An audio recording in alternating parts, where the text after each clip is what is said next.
here. We've been talking to New York Times bestselling authors Debbie Bornstein Holinstat. Is that how you say your? You got it. You got it. And her father, Holocaust survivor Michael Bornstein, who was 4 years old when World War II archival footage was found here.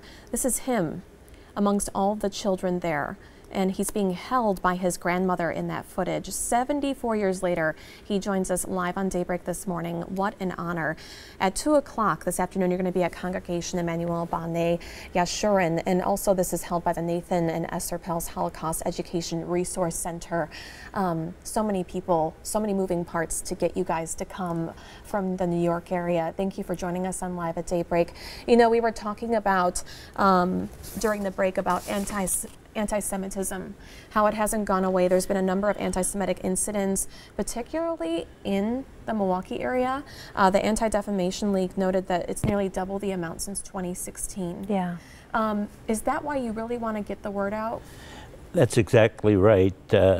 We don't want people to forget.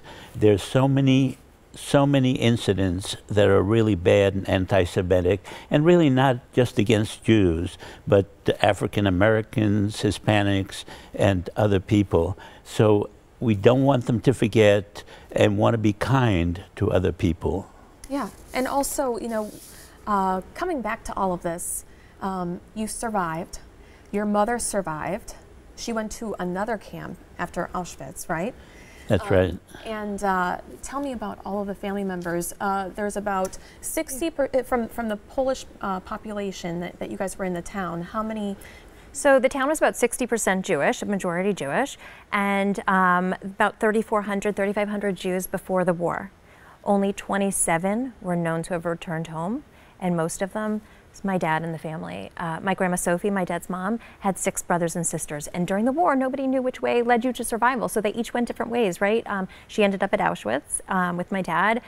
Brothers went into hiding in various attics and bunkers. One sister was in Majdanek, Skarżuszko, Buchenwald, all camps, and led on a death march out of Buchenwald. Mm-hmm. All 7 siblings survived.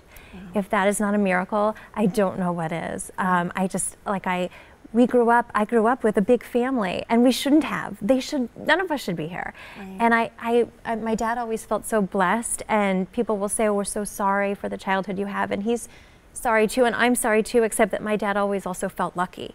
Right. You know, he did lose his father, and he did lose his brother, but he had so much more than so many other people, and he's so grateful for that. And Mr. Bornstein, you went back, and what did you find in the rubble? Well, actually, my mother went back and she dug in the backyard that we lived in Poland before the war, and everything was stolen. They hid jewels and pearls and money, but the only thing that was found was this Kiddush cup. It's used to make blessings, and we've used this cup for weddings, bar mitzvahs, bat mitzvahs, and other celebrations. And your the watch that you have has an inscription that your mother goes by. Yes, my mother gave me this watch, and the back of it has a Gimel Zion in Hebrew. It stands for Gamze Ya'avor, which means this too shall pass.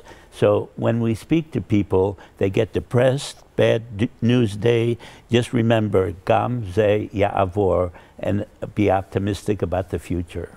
That's so nice. I'm sure it's really nice to talk to the children too, and the questions that they have.